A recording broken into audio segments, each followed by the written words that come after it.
font, il n'y a personne aussi pour les soutenir financièrement, de leur donner le peu qu'ils peuvent commencer pour entreprendre là. C'est un peu aussi compliqué. C'est vraiment compliqué de leur côté. Mais ce que je veux dire, juste que la prostitution, c'est pas un dernier recours. C'est même pas un recours. On ne doit même pas penser à ça en fait.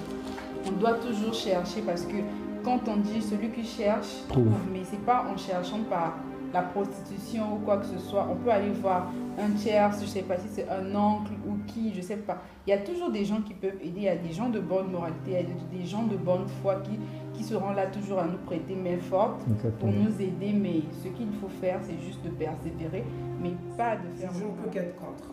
Je ne peux qu'être contre. Parce que c'est quelque chose de pas tolérable, la prostitution. Tu t'imagines, il faut souvent se mettre ça à la place des autres. Si c'était ta sœur, comment tu vas te sentir? Mais moi, je trouve que tu dois l'aider, non?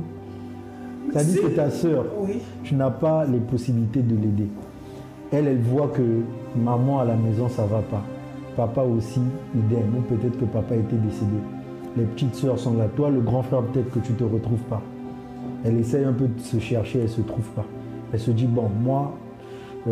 c'est comme tu as dit, la prostitution, c'est pas seulement traîner dehors. Pour dire que je suis juste un jouet pour lui, déjà ça me ferait très mal. Parce que si nous sommes ensemble, il n'a pas le droit d'aller dire, ou même si je me comporte mal, d'aller auprès de mes copines pour dire que je suis juste un jouet pour lui. Ce qui veut dire que déjà, il ne me respecte pas. Il accorde pas beaucoup d'importance à notre relation. Voilà pourquoi il part. Ça me fera très mal, évidemment. Mais de toutes ces options citées, il n'y a rien qui va... Qui ne va pas faire mal, quoi. Tout me fera mal. Même s'il couche avec ma meilleure copine, le jour de mon anniversaire qui me plaque, ça me fera toujours mal. Ah bon? Oui.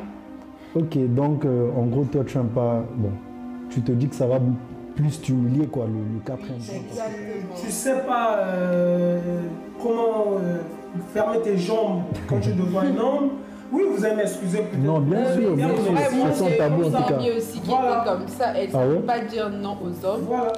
Carrément, ça ne veut pas dire non aux hommes. Quand on lui drague, peu importe ton commentaire, si tu es vilain, beau, tu as l'argent ou pas, c'est pas son problème. Quand tu lui dragues, tu lui fais la cour. Automatiquement, elle te dit oui. Mais c'est une très belle fille, intelligente, tout ça. C'est spirituel. Pour moi, je dirais que c'est spirituel. Bon, c'est la fille qui ne dit pas non aux gens. Vous connaissez? Bien sûr, mais on a tendance à faire le tri. Tu peux dire, par exemple,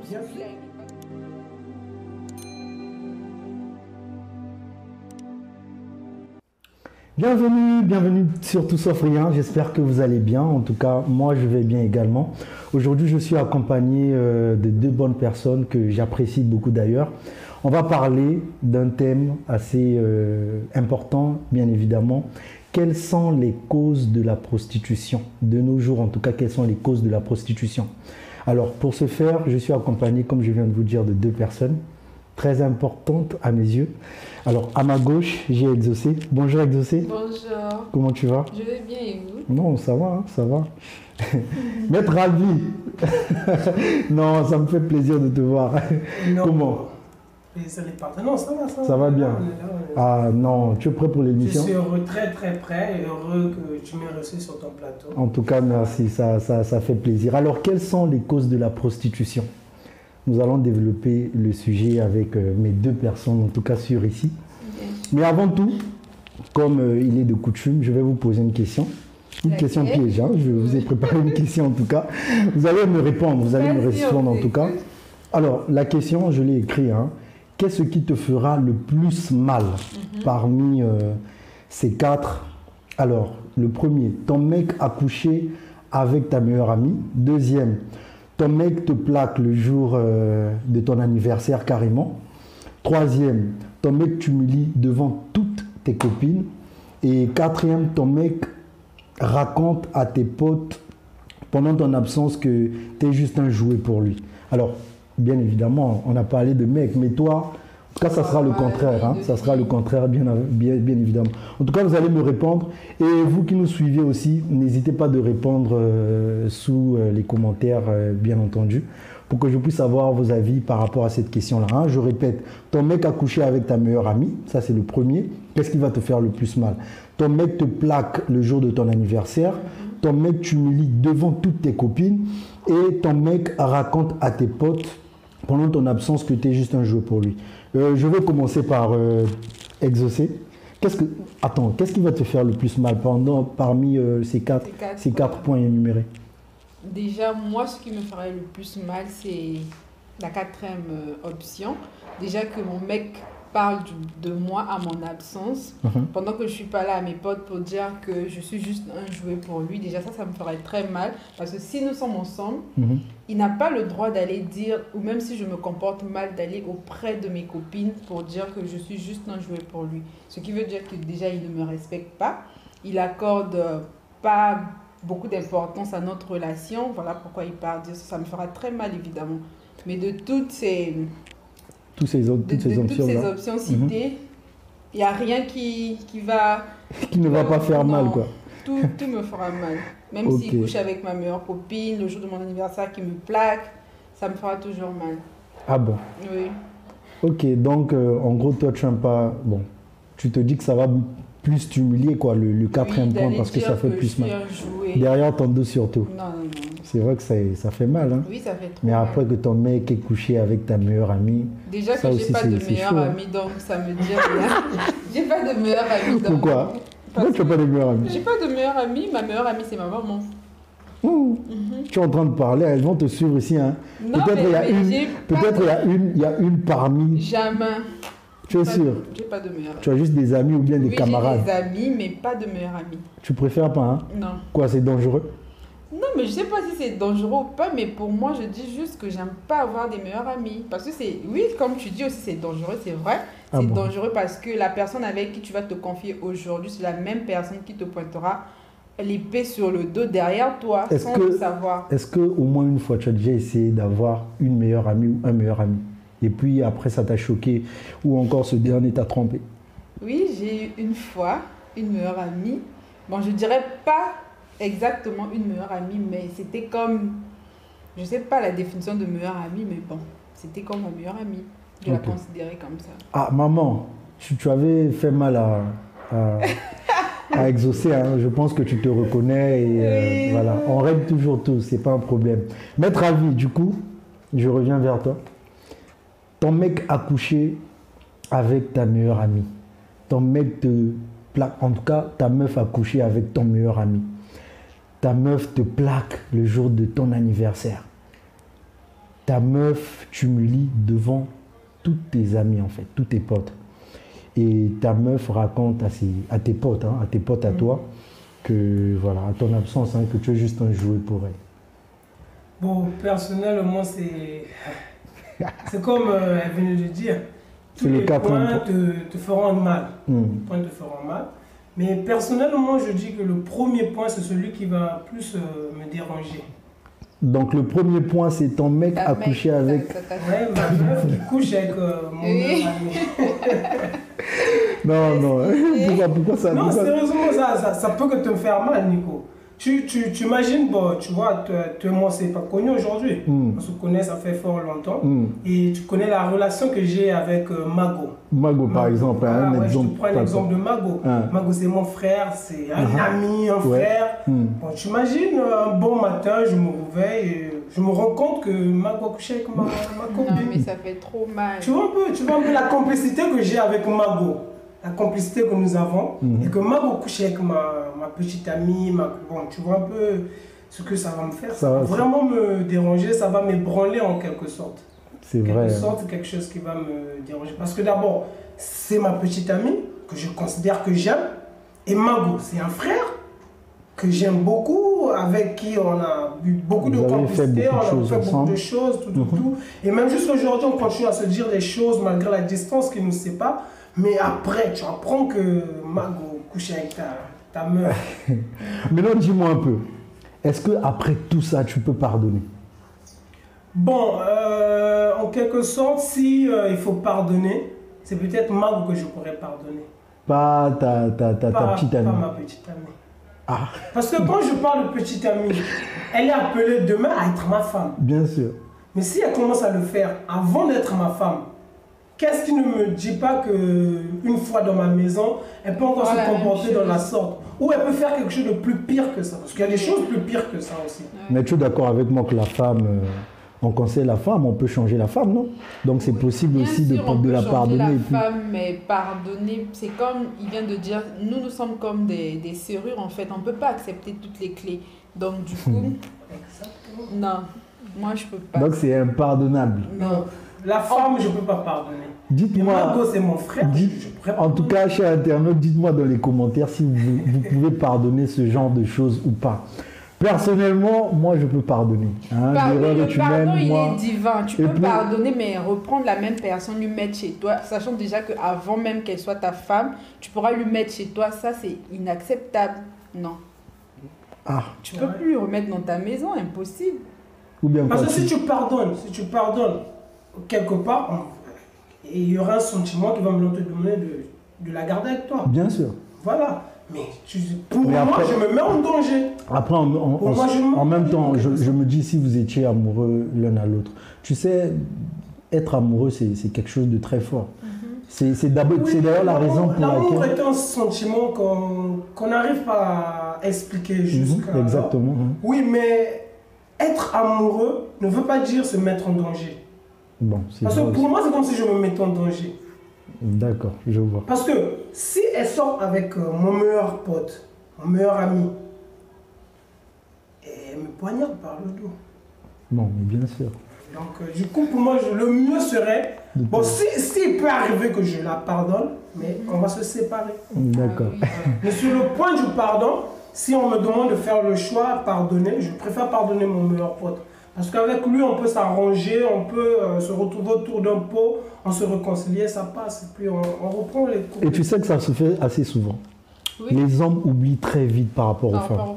Tu le sais au moins, que les hommes sont moins rancuniers que les femmes. Oui, chez nous, ça sera la guerre après. On va plus se parler peut-être pendant 5 ans, 3 ans. C'est le comportement qui est comme ça. En tout cas, donnez-nous nos avis. Champion Nazar, c'est quoi?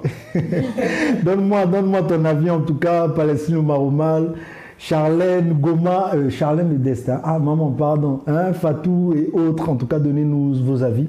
On est ensemble, Vanordi Missengue, on est ensemble. Alors, on va rentrer dans le vif du sujet, notamment les causes de la prostitution. Quelles sont les causes de la prostitution, selon vous? Aujourd'hui, on voit, hein, vous avez remarqué que la prostitution ne fait que prendre de l'ascendance, de l'ampleur, bien évidemment. Et surtout, ce sont les jeunes filles qui sont en avant actuellement. Tu vas voir des filles de 18, 19, 20, 21, 22. Elles sont là, elles se prostituent et autres. Qu'est-ce qui cause ça? C'est quoi les causes en fait? Je vais commencer par toi. Pour toi, pourquoi ça prend de plus en plus de l'ampleur? Bon, cela prend de l'ampleur, c'est dû à plusieurs facteurs. Facteurs. Et il y a de ces facteurs qui sont un peu difficiles à expliquer. Parce que je peux donner un exemple. Pour certaines filles, elles le font par plaisir. Exactement. Par plaisir. Elles sont attirées par le sexe, l'envie d'être en contact avec un homme à chaque fois.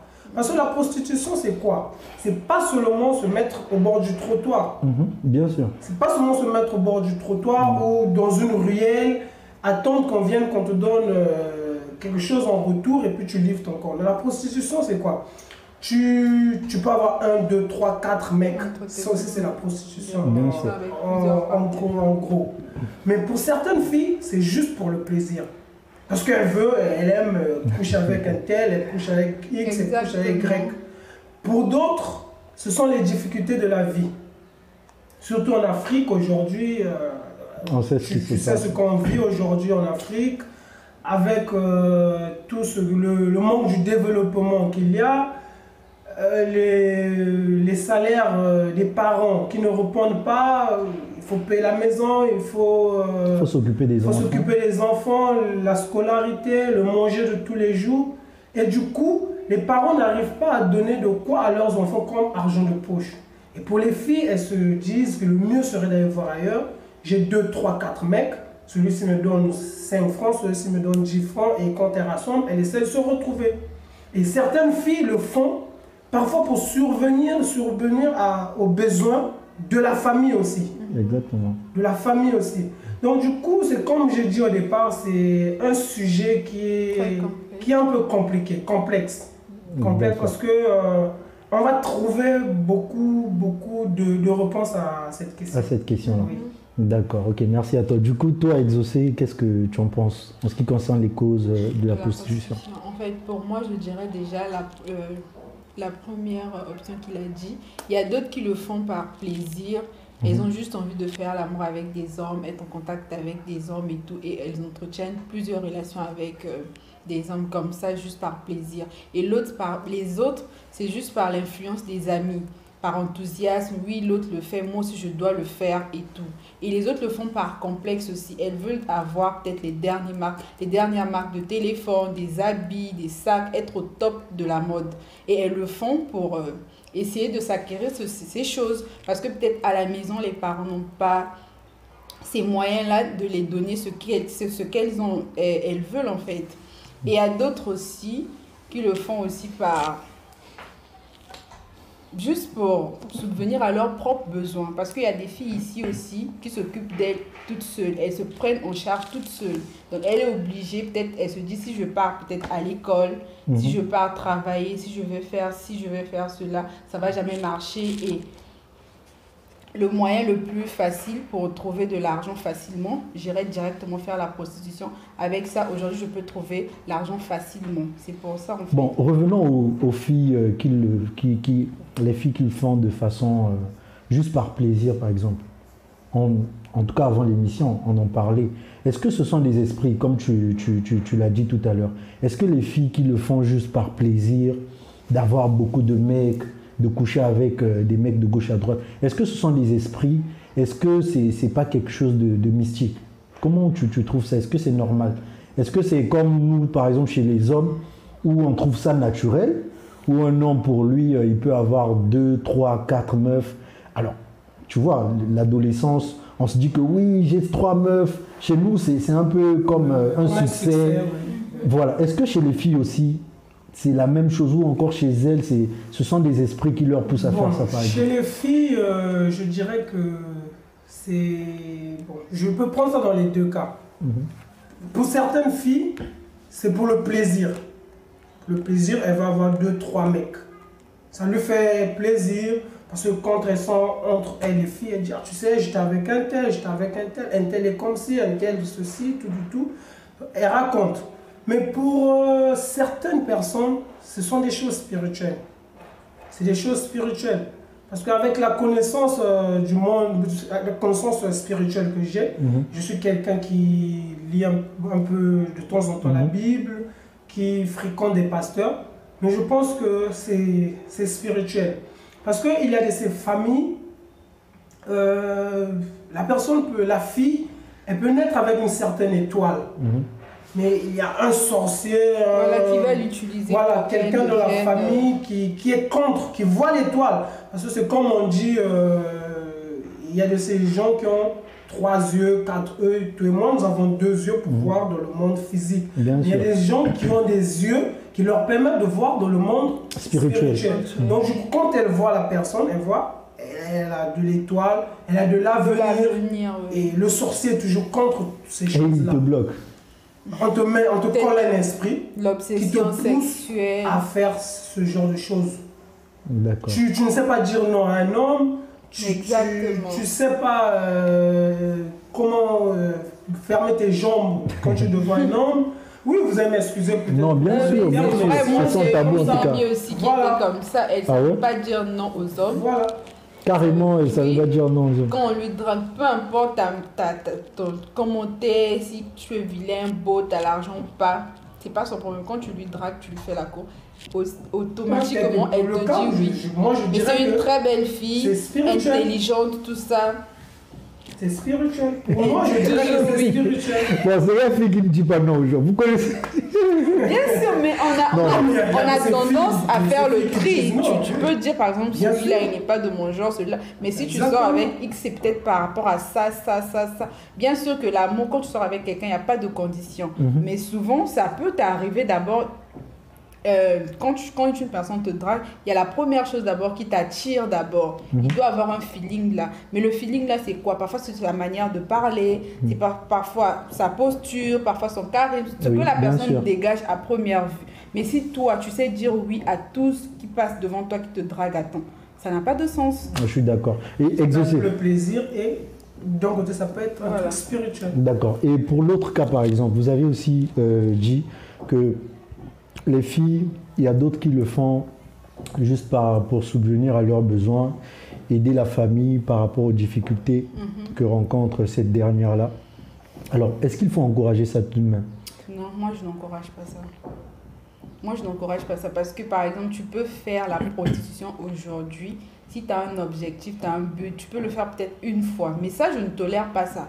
Si avec 10 000 francs, il y a des gens qui entreprennent. Mais nous, noirs que nous sommes, on veut juste avoir beaucoup d'argent pour faire quelque chose.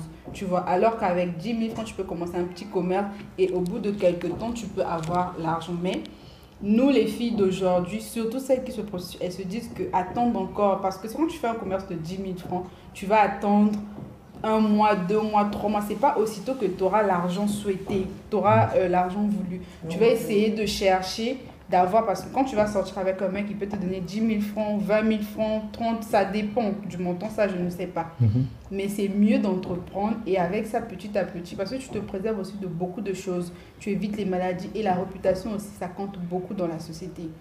D'accord. Et du coup, toi, Maître Avi, qu'est-ce que tu en penses? Pour moi, vraiment, je ne peux qu'être contre. Je ne peux qu'être contre. Parce que c'est quelque chose de ne pas tolérable, la prostitution. Tu imagines, il faut souvent se mettre ça à la place des autres. Si c'était ta sœur, comment tu vas te sentir? Ben, moi, je trouve que tu dois l'aider, non? C'est-à-dire que ta sœur, tu n'as pas les possibilités de l'aider. Elle voit que maman à la maison, ça ne va pas. Papa aussi, idem. Ou peut-être que papa était décédé. Les petites sœurs sont là. Toi, le grand frère, peut-être que tu ne te retrouves pas. Elle essaye un peu de se chercher, elle ne se trouve pas. Elle se dit, bon, moi... c'est comme tu as dit, la prostitution, c'est pas seulement traîner dehors et puis attendre des clients. Elle se dit, bon, je vais faire ça de façon plus intelligente. Je vais avoir des mecs, des messieurs qui sont mariés, des mecs qui ont des bons salaires et autres. Et elle fait ça juste pour aider sa famille. Mais non, toi, pourquoi tu comptes par rapport à quoi? Non, moi, je serais contre parce que si je viens sur le plan spirituel, bibliquement, c'est interdit. Bien sûr. L'adultère, l'impudicité. Je me base souvent sur la base, sur l'impudicité. La Bible nous dit quoi? Fuyez l'impudicité. Résistez au diable, mais fuyez l'impudicité. Vous voyez, il y a une différence. Quand on vient sur le plan du diable, la Bible nous dit résister. Mais sur l'impudicité, on nous dit de fuir. Voilà. Et le même verset, quelque part, dit que quand tu te livres à l'impudicité, c'est ton corps et c'est le corps de Christ que tu livres à l'impudicité, que tu livres au péché. C'est le corps de Christ que tu es en train de suyer. Parce que quelque part, la Bible nous dit encore quoi? Que nous ne nous appartenons pas à nous-mêmes. Mais nous appartenons à Christ. Nos membres sont les membres de Christ. Donc du coup, quand tu te livres à l'impudicité, tu es en train de crucifier Christ pour une deuxième fois. Christ est venu, il a été crucifié pour nous sauver, pour pardonner nos péchés. Mais toi, quand tu te livres encore à l'impudicité, tu crucifies, pour moi, tu crucifies Christ pour une deuxième fois. D'accord. Et là-bas, il y a Mago. Vous voyez qui est Mago? Mago, tout le monde en tout cas, tout le monde, j'espère que... Et Déborah, Tiento, Didi Chéri, qui d'autre? Bref, on va continuer. Évidemment, tu as marqué un point qui est très important. Mais non, qu'est-ce qu'il faut conseiller? Parce qu'aujourd'hui, on peut avoir quelques filles aujourd'hui qui peuvent suivre cette vidéo-là, qui peuvent se dire, voilà, moi je fais ça, il faut que j'évite parce que c'est pas bien. Parce que oui, il faut le dire aussi, que lorsqu'on livre nos corps, ou encore surtout les femmes, même les hommes, hein, lorsqu'on couche de gauche à droite, spirituellement déjà, c'est dangereux, c'est pas bien. Déjà, c'est pas bien, physiquement, c'est pas bien déjà de coucher de gauche à droite. Et encore, s'accoupler, ça arrive jusqu'à la spiritualité. Il faut juste faire très attention. Parce qu'on ne sait pas qui on rencontre en route et les gens sont devenus de plus en plus dangereux. Comme on dit, le monde actuel est compliqué et appartient au diable. Donc il faut faire extrêmement attention. Maintenant, qu'est-ce qu'on peut conseiller à ces personnes-là, à ces filles-là qui se prostituent, qui, pour elles, ne trouvent plus de solution et veulent juste se prostituer peut-être pour aider leur famille? Qu'est-ce qu'elles doivent faire? Parce qu'on parle d'entreprendre et autres, c'est bien. Toi, tu as déjà énuméré ce point-là. Et est-ce que tu peux un peu rentrer dans le fond? Qu'est-ce qu'il faut faire pour aider ces filles-là, pour leur dire non, arrêtez. Ce que vous pouvez faire, c'est ceci pour pouvoir subvenir à vos besoins ou encore un peu aider vos parents. Qu'est-ce qu'on peut faire? Qu'est-ce que ces filles-là peuvent faire? Elles doivent entreprendre, mais déjà aussi pour entreprendre, il faut avoir un fonds. Mhm. C'est ça le problème. Donc si déjà ils n'ont pas de fonds, il n'y a personne aussi pour les soutenir financièrement, de leur donner le peu qu'ils peuvent commencer pour entreprendre là, c'est un peu aussi compliqué. C'est vraiment compliqué de leur côté. Mais ce que je veux dire, juste que la prostitution, c'est pas un dernier recours. C'est même pas un recours. On doit même pas penser à ça en fait. On doit toujours chercher parce que quand on dit celui qui cherche trouve, mais c'est pas en cherchant par la prostitution ou quoi que ce soit. On peut aller voir un tiers, je sais pas si c'est un oncle ou qui, je sais pas. Il y a toujours des gens qui peuvent aider. Il y a des gens de bonne moralité, il y a des gens de bonne foi qui seront là toujours à nous prêter main forte. Exactement. Pour nous aider. Mais ce qu'il faut faire, c'est juste de persévérer, mais pas de faire recours à la prostitution. S'il y a possibilité, entreprenez, même avec 5 000 francs, 10 000 francs, il y a des petits commerces qui existent. Et Dieu nous a donné nos deux mains pour faire des choses. On a beaucoup de grâce que Dieu a mis en nous en fait. On peut apprendre, si nous sommes des filles déjà, on peut apprendre à tresser, faire la cuisine, on peut faire des petits trucs, on fait des crêpes, peu importe les choses, mais pas la prostitution. Pas la prostitution, ok. En tout cas, je pense que c'est très bien dit. Maître Avi, du coup, qu'est-ce qu'on peut conseiller à ces filles-là? Bon, personnellement, le conseil que je vais donner, c'est de se confier à l'Éternel. Parce que même la Bible nous dit, le lendemain ne nous appartient pas. À chaque jour suffit sa peine. C'est Dieu qui pourvoit à nos besoins. Aujourd'hui, tu peux manquer, mais quand tu as confiance en Dieu, sache-le que tôt ou tard, tu auras ta part. Il va toujours te donner de quoi te nourrir. Donc la prostitution n'est pas, c'est pas une solution. C'est d'abord quelque chose qui est condamnable aux yeux de Dieu. Et même aux yeux des hommes. Peut-être parce qu'aujourd'hui nous sommes dans un monde où, comme bon, même la Bible le dit, nous sommes dans un monde, le prince de ce monde c'est le diable. Mais vraiment, la seule solution c'est donner sa vie à Christ. Tu donnes ta vie à Christ, tu verras que les choses vont changer. Personnellement, je suis vraiment un témoignage. Je sais ce que j'ai vécu. Je sais ce que Christ a fait pour moi. Donc le conseil que je donne, c'est suivre Christ, chercher la voie de Christ, donner sa vie à Christ, se confier à lui. Parce que même, comme vous venez de dire l'autre, que tu peux avoir un oncle, tu vas demander, oui, tu peux aller demander à un oncle, mais la Bible aussi nous dit, malheur à celui qui se confie à l'oncle. Tu peux aller demander à un oncle que non, je voudrais entreprendre, j'ai besoin de 10 000 francs, j'ai besoin de 20 000 francs. L'oncle peut te promettre, mais à la fin, il va te décevoir. Mais Dieu ne déçoit jamais. Dieu ne déçoit jamais. Dieu veille à sa parole. Dieu veille à ses promesses. Et tout le temps, chacun de nous a une promesse que Dieu lui a faite. Nous sommes les enfants d'Abraham. Nous sommes les descendants d'Abraham. En tout cas. Voilà. Donc, à travers Abraham, nous avons une certaine bénédiction. Nous avons un héritage. Et donc, vraiment, je voudrais marteler dessus en disant aux filles qui le font, même si tu ne te reconnais pas, tu ne veux pas reconnaître, mais quelque part notre conscience nous interpelle. En écoutant ce message, vraiment, le conseil que je vous donne, c'est chercher Christ, donner la vie à Christ, se confier à lui, et vous verrez que ces choses vont marcher comme sur des roulettes. Tu ne manqueras plus de rien, c'est-à-dire tu ne vas plus forcer les choses, tu ne forceras plus rien dans la vie. Vraiment, c'est le seul conseil que je peux Super. donner. En tout cas, cherchez Christ comme vous l'avez entendu, cherchez Christ. Et surtout, voilà, fiez-vous aux Écritures, aux Saintes Écritures, c'est très important. très très important. Et voilà, la prostitution, c'est pas une solution. Il faut vraiment essayer de... Il faut chercher. Quand on cherche, on trouve. Quand on cherche, on trouve. Combien de fois on voit dans des documentaires ou encore dans notre vie actuelle, il y a des mamans qui nourrissent leurs enfants en vendant de la papaye, en vendant des fruits, des arachides et autres. C'est juste qu'elles ne sont pas, qu'elles sont juste focus parce qu'elles ont de l'amour pour ces enfants-là. Lorsque vous êtes focalisé sur quelque chose, lorsque vous voulez vraiment aider les autres, ou encore lorsque vous voulez vraiment réussir, il suffit d'avoir une vision, rester concentré, la patience également, éviter la convoitise, également éviter le complexe. Essayez de travailler, n'ayez pas honte aussi de faire certaines choses parce que X va te voir ou Y va te voir. Faites ça parce que vous voulez réussir. Faites ça parce que vous êtes motivé à réussir, parce que c'est très important. Parce que par-dessus tout, c'est comme lui l'a dit, fiez-vous à Christ et vous allez voir que vous allez plus forcer les choses, bien évidemment, mais ne soyez pas également paresseux. Ne soyez pas également paresseux. Parce que ce qui nous arrive ici en Afrique, c'est ça.